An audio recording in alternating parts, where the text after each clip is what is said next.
سيدنا ومولانا محمد وعلى آله وأصحابه أجمعين. أشهد أن لا إله إلا الله وحده لا شريك له ولي الصالحين، وأشهد أن محمدا عبده ورسوله وصفيه وخليله، فصلوات ربه وسلام عليه. يا أيها الذين آمنوا اتقوا الله حق تقاته ولا تموتن إلا وأنتم مسلمون. سبحانك لا علم لنا إلا ما علمتنا إنك أنت العليم الحكيم. أما بعد، معاشر الحاضرين والحاضرات من المشاهدين والمشاهدات jamaah salat subuh Masjid At-Taqwa Induk As-Sakinah rahimakumullah, dan seluruh pendengar Radio Rabbani dan KMTV dimanapun berada. Alhamdulillah, kita bersyukur kepada Allah Subhanahu wa Ta'ala. Pagi ini kembali kita dipertemukan dalam keimanan, dalam kebaikan yang sangat luar biasa, serta keberkahan pagi yang sangat indah. Kita berada di rumahnya yang mulia, melaksanakan salah satu kewajiban dan tugas kita sebagai seorang mukmin, yaitu melaksanakan salah satu dari rukun Islam yang merupakan tiang dari agama kita. Bahkan Nabi SAW dengan tegas mengatakan bahawa perbedaan kita dengan mereka yang tidak beriman kepada Allah ada pada ibadah salat itu sendiri. Sehingga itulah yang menjadi pembeda antara kita yang beriman dengan yang tidak beriman. Al-ahdul ladzi bainana wa bainahum as-salah. Perjanjian perbedaan kita dengan mereka itu adalah ada pada salat. Faman tarakaha faqad kafar. Yang meninggalkan salat dengan mengingkari kewajibannya, maka dia sungguh telah kafir kepada Allah Subhanahu wa Ta'ala. Dan kita yakin dengan seyakin-yakinnya bahawa di saat ibadah salat kita sempurna, di saat ibadah salat kita baik, maka insyaAllah ibadah kita yang lain ikut baik, dan dia merupakan kunci dari kebaikan. Nabi SAW mengatakan di mana salat ini merupakan amal yang pertama dihisab Allah. Setelah itu barulah amal-amal yang lain mengikut. Jika salat kita baik, maka ibadah lainnya ikut baik. Namun ketika ibadah salat kita ini tidak sempurna, maka yang lain pun tidak akan sempurna. Awwalu ma yuhasabu bihil abdu yaumal qiyamati salah. Maka mari kita berusaha untuk menyempurnakan ibadah salat kita dengan cara belajar dan mengetahui ilmu tentang ibadah salat itu sendiri, dan kita aplikasikan dalam kehidupan kita. Mudah-mudahan Allah Subhanahu wa Ta'ala memberikan kepada kita ilmu dan kekuatan di dalam menjalankan agama ini. Ucapan salawat dan salam marilah senantiasa kita sampaikan untuk junjungan alam Nabi kita Muhammad sallallahu alaihi wasallam, untuk keluarganya yang mulia dan anak keturunannya, serta para sahabat-sahabat yang telah berjuang bersamanya, serta kaum muslimin dan muslimat yang senantiasa meniti jalan sunnahnya sampai hari kiamat kelak. Kembali kita melanjutkan pembahasan tentang perkara-perkara penting yang berkaitan dengan ibadah puasa Ramadan. Pada pagi ini kita akan melanjutkan pembahasan yang ketiga, yaitu makruhatis siyam atau makruhatis saum. Setelah kita membahas rukun puasa ada 3, kemudian kita lanjutkan dengan sunnah-sunnah puasa ada 6. Kemudian kita melanjutkan tentang makruhatis saum. Apa saja yang dimakruhkan dilakukan oleh seseorang yang sedang berpuasa. Yukrahu lis-saimi umurun min sya'niha al-ifdha' ila fasadis saum. Ada beberapa perkara-perkara yang mesti dihindari di saat kita berpuasa. Dan perkara ini jika kita tidak perhatikan dengan baik, itu bisa akan merusak ibadah puasa kita. Wa in kanat fi haddi dhatiha la tufsid as-sawm. Walaupun pada hakikatnya perkara-perkara ini tidak merusak ibadah puasa kita. Namun jika seandainya ini dilakukan dan terus dilakukan, itu bisa akan mengantarkan kita kepada rusaknya ibadah puasa kita. Perkara-perkara yang makruhat ini mesti dihindari dan kita mesti berhati-hati. Walaupun pada hukum asalnya adalah dibolehkan. Nanti kita akan bahas ya, hukum asal di sebagian apa yang disebutkan ini adalah boleh.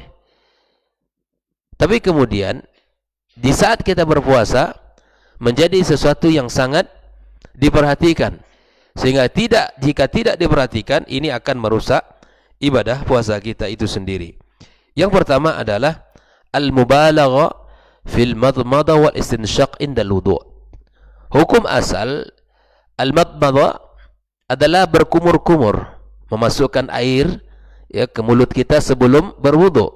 Kumur-kumur membersihkan mulut kita. Wal istinsyaq memasukkan air ke hidung.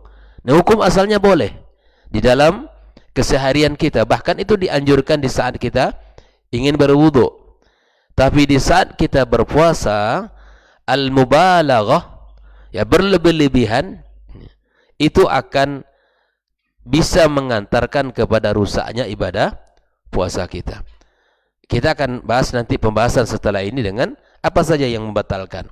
Kita tidak tahu ya, saking asiknya berkumur-kumur bisa jadi air itu tertelan atau terminum. Barangkali kita dari luar ya, rasa panas, kemudian kita ingin ya, dan kebiasaan kita membersihkan ya hidung kita dengan istinsyaq sebelum kita berwudu. Nah, ini bagus pada hukum asalnya, tapi jika tidak hati-hati, makanya disebutkan oleh Syekh Abu Bakar Al-Jazairi al-mubalaghah, berlebih-lebihan di dalam al-madmadah dan istinsyaq. Ya, cukup berapa kali kita bersihkan mulut kita. Dan jangan kita terlalu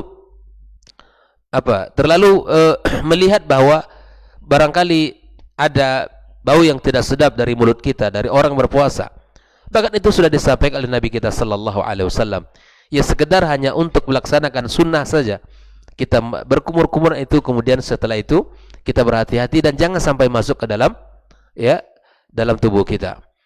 Nabi SAW mengatakan, wabalik fil istinsyaki illa an takuna sa'iman. Silakan kalian maksimal di dalam istinsyak, memasukkan air di dalam ke hidungnya, kecuali kata Nabi dalam keadaan berpuasa. Dalam keadaan berpuasa. Hadis riwayat Imam Tirmidzi, Abu Dawud, An-Nasa'i dan Ibnu Khuzaimah, disahihkan oleh beliau. Faqad kariha lahu sallallahu alaihi wasallam al-mubalagha fil istinsyaqi khasyah ay yasila ila jawfihi syai'un minal ma' fayufsidu saumuh. Dikhawatirkan kalau kita terlalu berlebih-lebihan di dalam memasukkan air ke dalam hidung kita, itu khawatir nanti dia akan airnya masuk ke dalam ya rongga tubuh kita, kemudian akan merusak ibadah puasa kita. Ini yang pertama. Al-mubalagha, berlebih-lebihan di dalam al-madmadah dan al-istinsyaq. Yang kedua, al-qublah. Hukum asal mencium itu boleh. Apa yang dicium istrinya? Hukum asalnya boleh. Tapi kemudian kalau ini dilakukan di bulan Ramadan atau di saat kita berpuasa, qad tuthiru syahwah tajurru ila ifsadi shaumi bi khurujil madhi awil jima'i haitsu tajibul kafarah.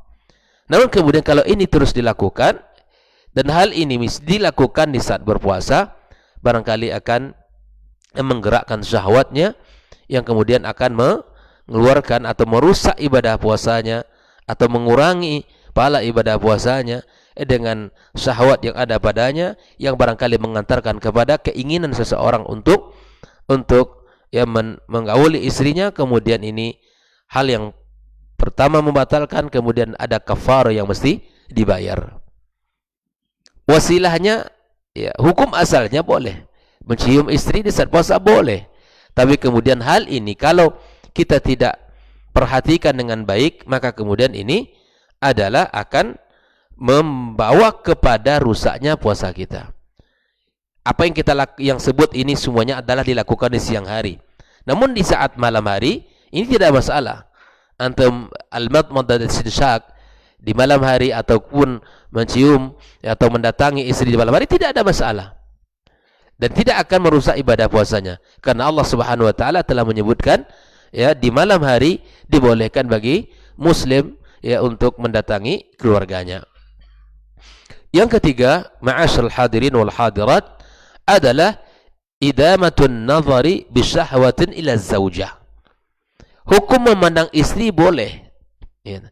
Ini adalah hukum memandang, berlama-lama memandang istri dengan perhatian, dengan pandangan yang tajam, yang penuh dengan syahwat, ini mesti dihindari. Karena hukum asalnya boleh, memandang istri kita halal. Bahkan mendatanginya lebih halal. Apalagi memandang, sekadar memandang. Tapi idamatun nazar, memandang dengan penuh ya ketajaman, penuh dengan syahwat, ya bisyahwatin ila zauja. Ini perkara yang mesti dihindari. Di Ramadan itu pandang Al-Qur'an lama-lama itu boleh. Ya, di bulan Ramadan pandang Al-Qur'an, baca Al-Qur'an, berlama-lama dengan Al-Qur'an itu yang sangat dianjurkan. Nah, ini yang ketiga. Adapun yang keempat adalah al-fikru fi sya'nil jima'. Atau dia menghalusinasi, berfikir, mengkhayal tentang bagaimana hubungan suami istri di siang hari. Ini tidak perlu dilakukan. Dan perkara-perkara ini ikhwani ma'asyal hadir rahimakumullah, begitulah para ulama membahasnya. Bahwa seakan-akan ini adalah sesuatu yang sangat perkara-perkara yang barangkali di sebagian orang tidak melakukan, tapi ada saja di antara hamba Allah ini yang melakukan. Maka itulah para ulama, mereka telah mencatat dan menulis sehingga ilmu ini dibagikan dan kita pelajari bersama, dan sehingga kita menghindari perkara-perkara ini. Yang kelima, ma'asyal hadirin wal hadirat, al-lamsu bil yadi lil mar'ati aw mubasyaratha bil jasad. Yang menyentuh ya istri dengan tangan kita atau kita langsung kemudian atau mendekatinya dengan langsung. Ini juga perkara-perkara yang dihindari di siang hari dan itu dimakruhkan. Yang keenam, madhul ilk khasyatan ay yatasarraba ba'du ajza'in minhu ila al-hilq. Ini sebagian kita bahwa ada yang harus kita perhatikan ya, jangan sampai jangan sampai masuk ke dalam rongga kita, air liur kita jangan sampai masuk ya, ke dalam rongga kita. Ya, dzauqul qadri awit ta'am, di sebagian orang ya mencoba di dapur misalnya ketika masak makanan ya, itu dia mencicipi karena memang hukumnya boleh asal tidak ditelan. Misalnya mengetahui ya garam masakan ini asin atau tidak, kemanis atau tidak, itu bisa dicicipi di ujung lidah kemudian dibuang atau dirasakan di ujung lidah, bukan dicicipi ya, dirasakan di ujung lidah untuk mengetahui, tapi ini kemudian dibuang. Ini kalau tidak ahli bahaya, gitu kan?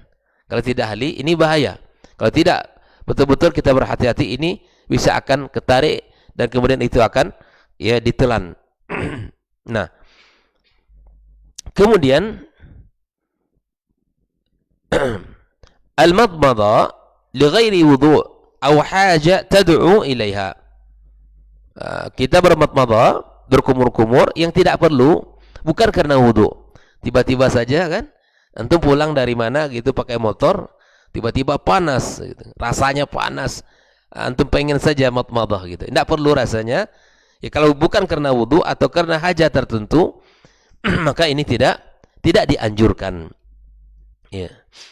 Kemudian al-hijamah awil fasdu khasyat ad-dha'f al-muaddi ila al-iftar lima fi dhalika min at-taghyir bis-shaum. Melakukan hijamah, bekam atau al-fasdu. Ya, fasdu itu mengeluarkan darah dari ini ya. Kalau hijam jelas dia ya, dengan alat tertentu. Kalau al-fasdu mengeluarkan darah melalui ya beberapa titik, yaitu ada keahlian dimiliki oleh seorang. Hal ini dihindari di bulan puasa. Karena bisa jadi karena dia karena dia berpuasa, kemudian darahnya dikeluarkan melalui hijama atau mungkin melalui fasdu, itu akan merusak ibadah puasa dikarenakan lemah. Darah keluar kemudian harus diganti dengan nutrisi. Ini dihindari. Kalau ingin bekam sebelum Ramadan saja. Jangan di bulan Ramadan antum berbekam gitu ya. Karena mungkin karena setiap bulan dia jadwal bekam, di Ramadan dia coba untuk berbekam. Jangan, karena ini akan ya membawa kepada lemahnya tubuh kita, menyebabkan lemahnya tubuh kita, dan itu bisa ya kita pingsan dan mungkin bisa batal puasa. Hal-hal ini pada hukum asalnya ma'asyal hadirin adalah dibolehkan. Tapi di bulan puasa dihindari. Di siang hari dihindari karena ini akan berakibat fatal, rusaknya ibadah puasa kita. Ma'asyal hadirin wal hadirat rahimakumullah. Inilah ya yang mesti dilakukan atau dihindari di dalam kita dalam keadaan berpuasa, dan mesti kita menjaga-jaga diri kita. Jangan sampai kita melakukan hal-hal tersebut dan itu akan merusak ibadah puasa kita. Oleh itu ikhwani ma'asyarul hadirin rahimakumullah, ada beberapa poin-poin yang bisa membatalkan ibadah puasa kita. Insyaallah ini tidak akan bisa kita bahas seluruhnya, namun kita akan ambil beberapa poin saja. Yang pertama adalah al-aklu awil syurb awil wadh fi halil ikrahi ala dhalik. Ya, makan dan minum kemudian mendatangi keluarganya, ya, itu adalah membatalkan ibadah puasanya. Kemudian al-istisqa'ul amd, muntah dengan sengaja. Ini dicoba-coba untuk dimuntah-muntahkan gitu. Tapi kalau antum muntah tidak sengaja tidak masalah. Tapi kemudian ada orang yang mencoba untuk melakukan supaya dia muntah dengan hal-hal tertentu, maka ini membatalkan ibadah puasa. Man istaqa'a 'amdan falyaqdi, kata Nabi, bersiapa yang muntah dengan sengaja maka dia tidak mengqadha ibadah puasanya, artinya dia batal. Wa amma man ghalabahu al-qai' faqa'a bidun ikhtiyari fala yafsud saumu. Ada orang yang yang muntah tanpa sengaja, ya. Mungkin dia safar ya, satu hari di dalam puasa dia tidak terbiasa pakai kendaraan, kemudian muntah, tiba-tiba muntah, pusing kepalanya dan muntah. Ya, ini tidak atas keinginannya, tidak batal puasanya. Tapi muntah dengan sengaja ya, membuat agar dia muntah sendiri, maka ini yang dibatalkan. Kemudian di antara hal yang membatalkan khurujul mani bimudawamatin nadhari au idamatil fikri au qublatin au mubasyarah. Keluarnya mani seseorang karena melihat sesuatu, barangkali entah apa seseorang, atau kemungkin melalui gambar dan seterusnya, atau dia berfikir, menghayal, atau dia mungkin mencium seseorang atau istrinya, atau mubasyarah, atau dia menggauli istrinya. Mendekat-dekat kepada bab-bab itu mesti dihindari. Karena jika terjadi batal ibadah puasanya. Kemudian yang membatalkan ibadah puasa juga ma wasala ila al-jawfi bil mubalagha fil matmada wal istinsyaqi fil wudu'. Air yang masuk ke rongga tubuh kita disebabkan atau dikarenakan air yang digunakan untuk istinsyak atau matmadah, berkumur-kumur, tiba-tiba karena terlalu berlebihan air itu masuk, batal puasa kita. Maka berhati-hatilah jangan sampai hal ini terjadi. Kemudian usulu ma'in ilal jawfi, masuknya sesuatu yang cair ke dalam rongga tubuh kita melalui hidung, ya, atau melalui mata kita, atau melalui telinga kita, atau melalui dubur dan lain sebagainya. Itu adalah hal-hal yang mesti dihindari. Ya, jangan sampai ini dilakukan, dan karena ini akan membatalkan ibadah puasa kita. Di antara perkara yang membatalkan juga adalah man akala aw shariba dhanan baqa al-laili thumma tabayyana lahu tul'ul fajr. Makan dan minum dia menyangka masih malam, belum azan subuh. Ya, tiba-tiba subuh sudah masuk. Nah, ini memang sekali lagi berhati-hati kita. Apa hukumnya Ustaz? Hukumnya di sini batal. Maka berhati-hati betul. Ya, kita jangan sampai kita melewati waktu fajar yang sudah masuknya waktu subuh, yang menandakan masuknya waktu subuh. Nah, begitu juga kita kira sudah datang maghrib tapi masih belum. Misalnya kita kira udah gelap kali ini, ukurannya sudah subuh gitu, tapi ternyata belum maghrib. Ternyata masih, mungkin karena hari gelap ya. Kemudian kita mengira sudah masuk maghrib, namun ternyata belum. Kita makan dan minum, maka ini juga membatalkan ibadah puasa kita. Ya, man akila wa syarab, man akala wa syariba dhannan dukhul lail, thumma tabayyana lahu baqa'an nahar. Ma'asyiral hadirin rahimakumullah, man akala aw syariba nasiyan, makan dan minum lupa, thumma lam yumsik dhannan anna al-imsak ghairu wajib alaihi madam qad akala wa syariba fa wassala al-fitr ila al-lail. Orang yang makan dan minum lupa awalnya, teringat. Setelah teringat, tidak berhenti. Nah, melanjutkan makanannya, tanggung nih sepiring ini belum habis gitu kan. Awalnya dia lupa. Kalau orang minum dan makan lupa, itu tidak masalah. Itu boleh, hukumnya tidak batal. Tapi di saat dia makan dan minum, misalnya masih ada di mulut atau mungkin di piring masih ada. Tadi lupa awalnya, tiba-tiba ingat puasa. Lanjutkan sajalah satu piring ini sampai selesai, lupa. Ini tidak boleh. Ini batal puasanya. Ini batal ibadah puasanya. Inilah beberapa pembahasan kita di pagi ini. InsyaAllah akan kita sambung pembahasan ini besok insyaAllah. Mudah-mudahan kita termasuk orang-orang yang berhati-hati. Jangan sampai melakukan perkara yang membatalkan puasa kini, atau perkara-perkara yang mengantarkan kepada batalnya puasa kita, hal-hal yang dimakruhkan tadi. Karena hukum asalnya mubah. Di bulan Ramadan kita mesti berhati-hati, jangan sampai itu dilakukan, karena bisa merusak ibadah dan pahala puasa kita. Inilah barangkali yang bisa kita bahas pagi ini. Semoga Allah Subhanahu wa taala memberikan kepada kita ilmu yang bermanfaat. Wa sallallahu ala nabiyyina Muhammad wasallam. Wa subhanaka Allahumma bihamdika asyhadu an la ilaha illa anta astaghfiruka wa atubu ilaik. Wassalamu alaikum warahmatullahi wabarakatuh.